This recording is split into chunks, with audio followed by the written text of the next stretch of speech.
Hello, I'm Gene Edwards, and tonight on Conversations, the body of work that is author Barry Hannah's life unfolds before us in a fascinating travelogue spanning decades of creative writing. To him, literature is the history of the soul. Author Barry Hannah, next on Conversations.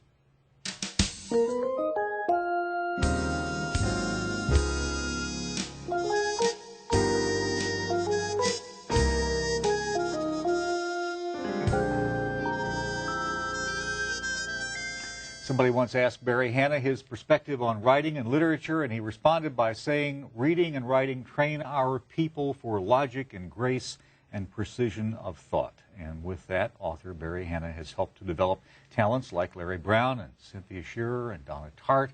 He continues to work with writers, helping them to unlock the voices hidden in their souls. I am so happy that you're here. Welcome. Glad to have you. It's fine to be here. How are you? That's what everybody wants to ask first. How are you doing? I'm doing all right.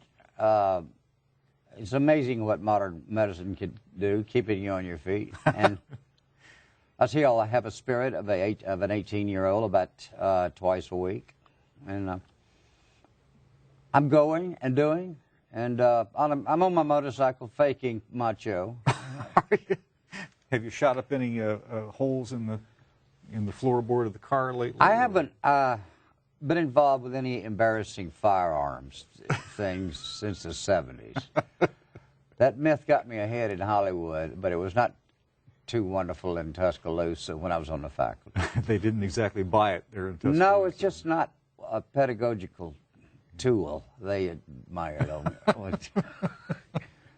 the Crimson Tide. Well, it's still a great story. Yeah. And part of our lore. Can we start with this, Yonder Stands Your Orphan? What a wonderful book. Thank you, And Jim. it's paperback now, too, isn't it? So you've had a very unique experience lately. You've seen yourself in airports. I've had seen this book in airports for the first time, and I was 60 years old when I first saw it, and I thought it was a mirage. And I do believe that the people who picked it up are hoping for a King or a Grisham were not too disgusted by the content. We always want to be airport authors. I always thought that you did what Jack Kerouac did. You sold $100,000. You were in Look or Life magazine, and you retired to the Casbah to write more, prophetic and brilliant books the rest of your life. So here's the first airport book. The first one that made the airports. Wow. Yeah. That's kind of a big deal. I think it's a big deal. But I know the book buying seeing too well in America to strut too much about it. You have to realize that a bestseller today is often a book that sells 40,000 only in a given week. It's a lot less than people think.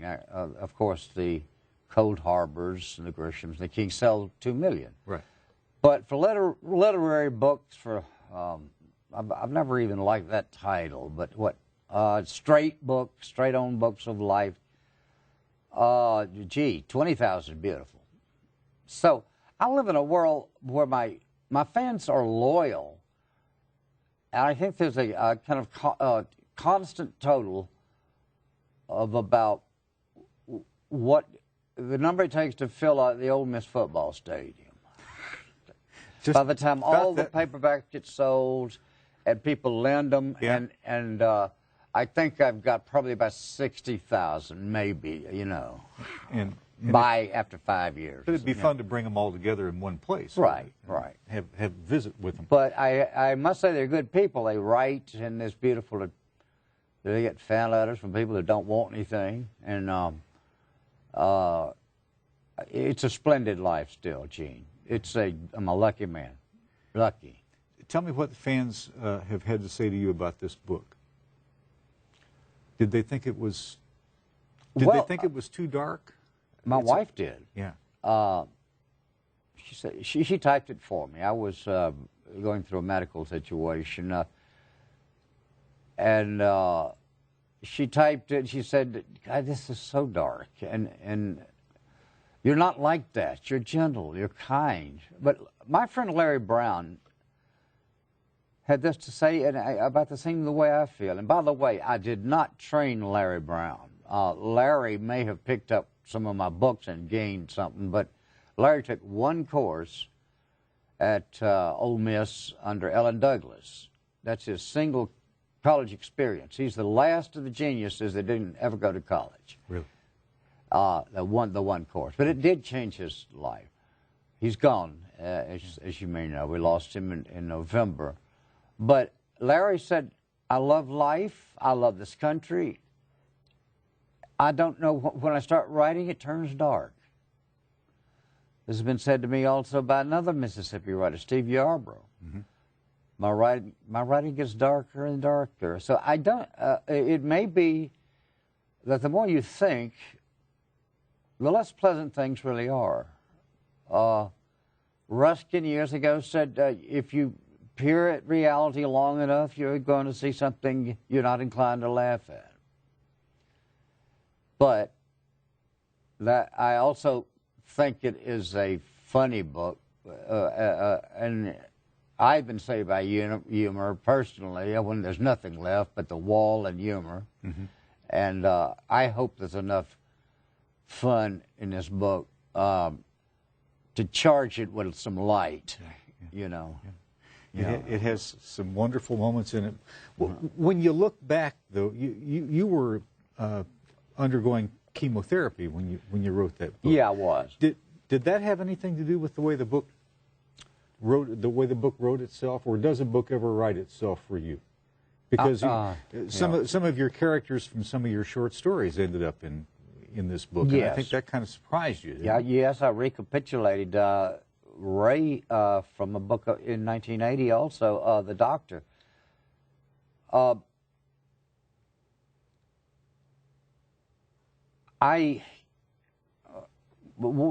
of the medicines they give you in aggressive chemo is massive injections of prednisone.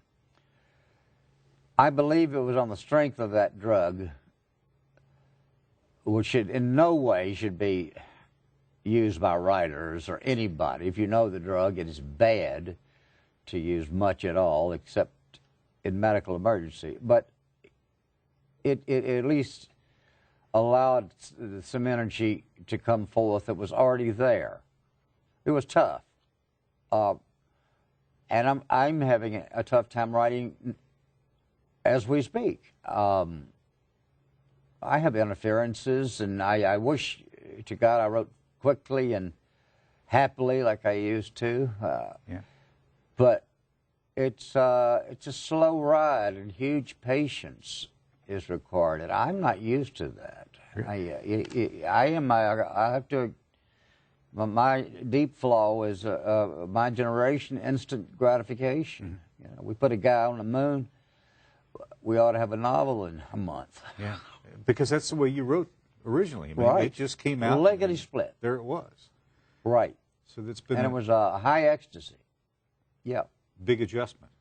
Big adjustment to being a regular plodding dude that has to think too much. In fact, thinking too much is the downfall of writing, I often believe. You think so? In my case. You engage a facility that is close to magic when you're good. You're lucky. You're just lucky. Mm-hmm. So I'm courting that rather than...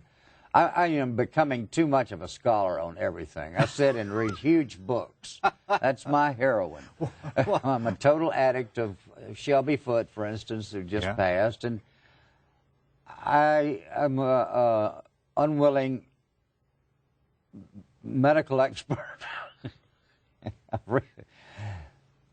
I need to be in there and be free up, jump to it.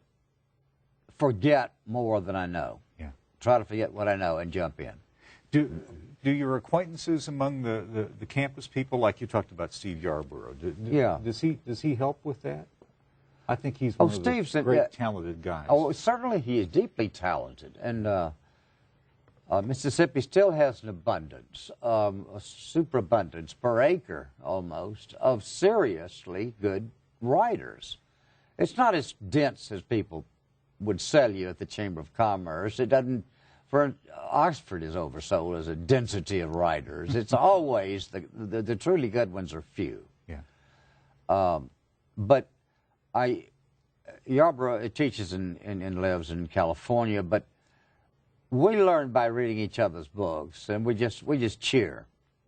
I'm always thinking about 12 people when I write. Steve, people like that are hip and wise, and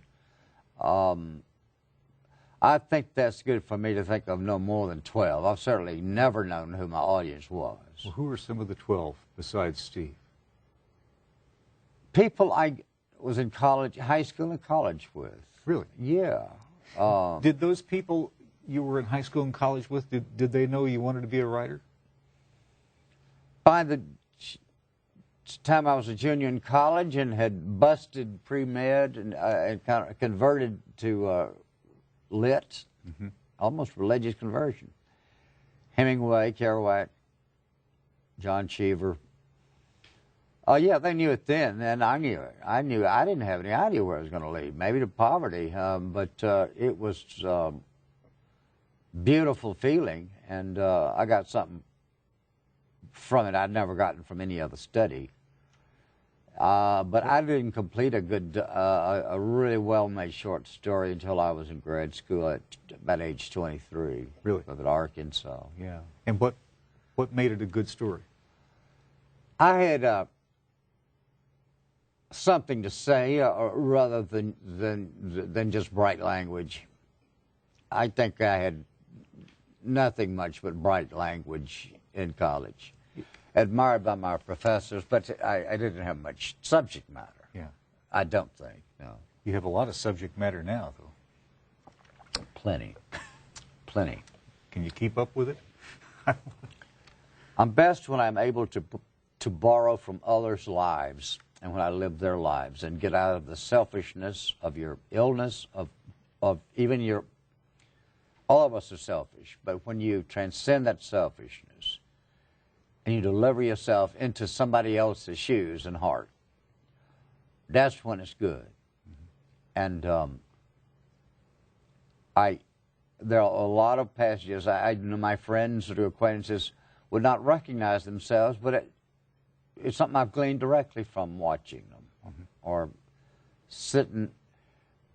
I'm a redneck when I go to Paris, a rubberneck anyway. My favorite thing is not the Louvre. I sit there and drink some espresso and watch folks at the bistro, you know, just come back and wonder forth what their and story walk. is. Where are they from? And Why do are you make you up here? their story in your I mind? make up their story. Yeah. You spent the past year down in Texas Yeah. teaching. Yeah. That was wonderful. And you're about to teach again this fall, I suppose. At Ole Miss again. Tell me, what's the state of students? What do you see among these young writers that you work with? They're excellent because of the conditions. We accept very few. Our benevolent angel is John Grisham, without whom nothing, almost. And you've always got to have you a millionaire or billionaire philanthropist along to start anything. They've got them in Texas. We need more. God bless John, a stand-up dude and a friend and ally. But we just take 5, and maybe a few more sometimes, but we can give them fellowships. But they still live on nothing the way I lived on, but it's better with the Grisham money. Yeah. We have this Grisham fellow, one of the best emerging Southern writers. And how do you choose him each year? Because ultimately, I think it comes down to you, doesn't it? It's Richard Howarth. No, this is specified by Grisham. Richard Howarth, Joe Ergo, the chairman of the English department, and me. And but a couple of them have told me that you make the call. You make that phone call. Well, Richard became mayor and became illiterate, so I have to.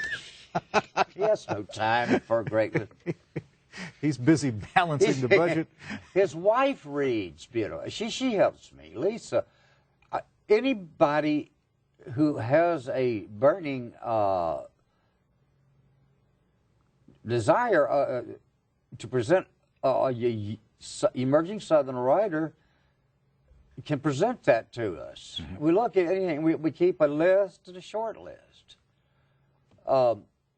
We always have good people. There have been a string of excellent folks there. What I mean is, you don't have trouble finding folks. Right. Have you found one for this year? Oh, yeah. Michael Knight, man, a brilliant writer of short stories and the novel he teaches at the University of Tennessee, but I think educated in Virginia. He'll live in that house that is right down the street from Faulkner's Roanoke. Mm-hmm. It's the best section in town. He'll get everything free in his house, cable TV, your show. And he'll teach one class, and then he should produce. And almost all of them have produced. Whole novels sometimes, within 9 months. Yeah. They have the time and the place to, Well, it's to think. $50,000 plus. I forgot that, yeah. That's not bad either. It's not riches, but it'll keep you there without a rent. It's not bad. How did you feel when, did Grisham come to you with the idea? How did it work? No, I didn't. He must have come to Howarth or the Chancellor, Robert Kayat.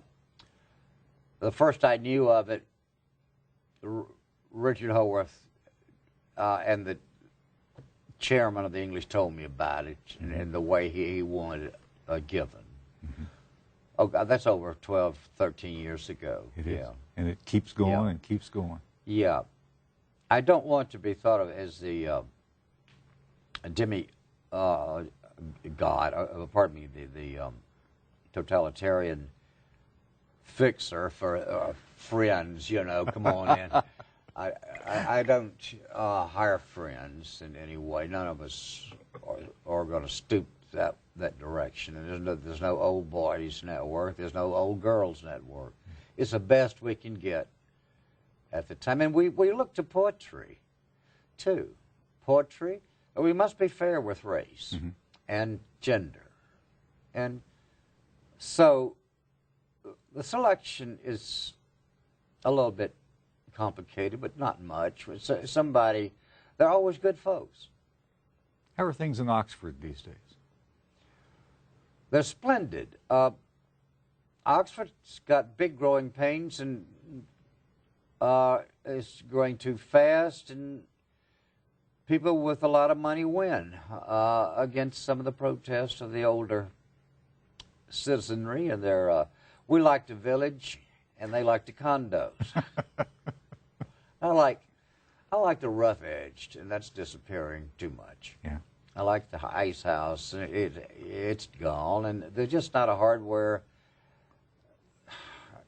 My Lord, I'm 63. I'm just pining like people my age do. It's a gorgeous town, and lovely, full of smart and sweet, generous people. What are you working on now? A novel. It's just killing me. Yeah? Yeah.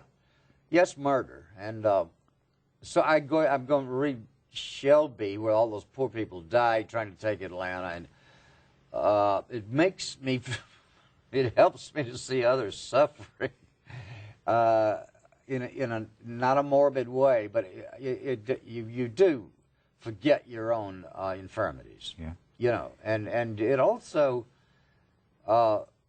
gives you a sense of glory, some sense of glory. I'm not a Civil War buff, but I do read plenty of military history. I like to see people who are just pressed, who went against impossible odds. My heroes, you know? And what helps me. And what's it about? Is it? This is about. Are you back in Vicksburg? Or are you? No, I'm in Oxford. This is the first Oxford book I've written. I got to be careful. All my friends are in it. I'm going to have a good time with them, and they come off well. But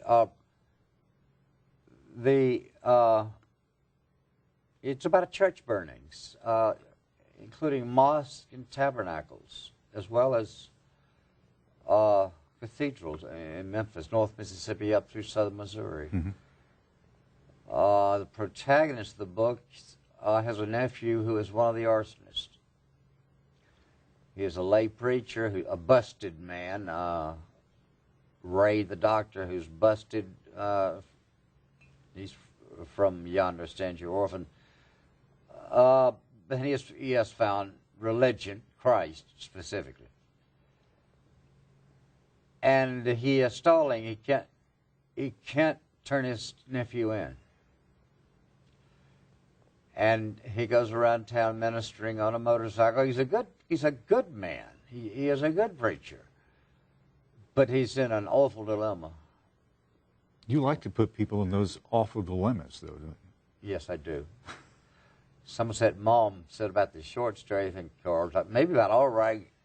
It's not my case, but he said, take two people you don't like and give them what they deserve.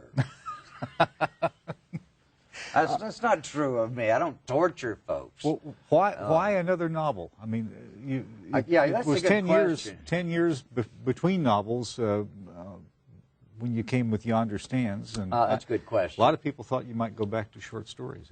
I think what I'm going for is a short novel. My favorite form is the novella. The power-to-weight ratio of something like The Stranger, but Camus. Eudora Welter's, I think Delta Wedding, short. Ponder Heart, maybe. But also Faulkner's, I think, you just can't beat this. If you want to start with literature anywhere, As I Lay Dying is maybe the favorite in the world for me. As I Lay Dying. Short, powerful. Hemingway-esque? I'm a little more Baroque than Hemingway, but he is one of my masters. Yeah. Yes. The construction, the tightness, the movement, I the hope flow. so. I hope so. You said a couple of years ago that your illness had made you more spiritual. Is it true still? Yeah. But I was on the way before I was diagnosed with lymphoma. I had done an introduction to the book of Mark from my publisher, Grove.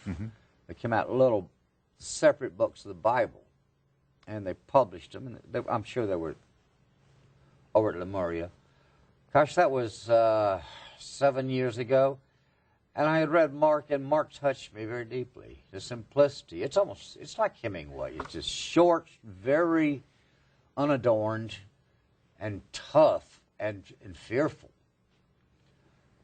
I was touched deeply by the Savior in there. And even though he remains mysterious, I don't know why we don't see Christ ever laughing. I'm totally confused by the Old Testament. And I think those that pretend they're not are too many. But Christ himself is one of the good, tough men, in the best sense. Meant a lot to me. And I believe that he is immortal in some fashion, yes. Had a deep dream about him. Really? A week after almost dying. I was on the way out. It was not a deathbed dream, but it was a dream in more depth, more reality than any other dreams, and certainly nothing like LSD.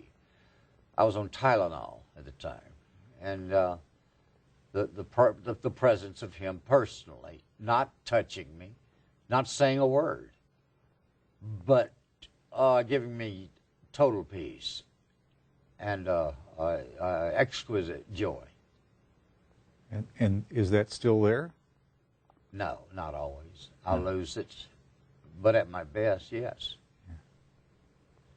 Yeah. Your wife says that you have a kind and gentle story inside you. Are She you ever wants going to write that? Yeah, she wants me to, for the next book, she would like me to take some tales I have published of a boy fishing and show him growing up fishing, joining the old men on the pier. I seem to love those old men on the pier, lying or with their various diseases. And I'm joining them, you see. I don't have to make up anything anymore. But the waters of the planet have always just held me, fascinated me. And I was an early swimmer. I think I kind of moved back in there, you know. She wants me to write the kind and gentle story of a man growing up and discovering something wonderful and deep and lasting. And that might be in me as a book. I don't know. I think I got 3 or 4 more books in me, Gene. You know? The 60,000 of us in that stadium. Right. We hope you do. Right. Barry Hannah. Thank you. You were good questions. You're a good guy. Thank you. Thank you. See you next time.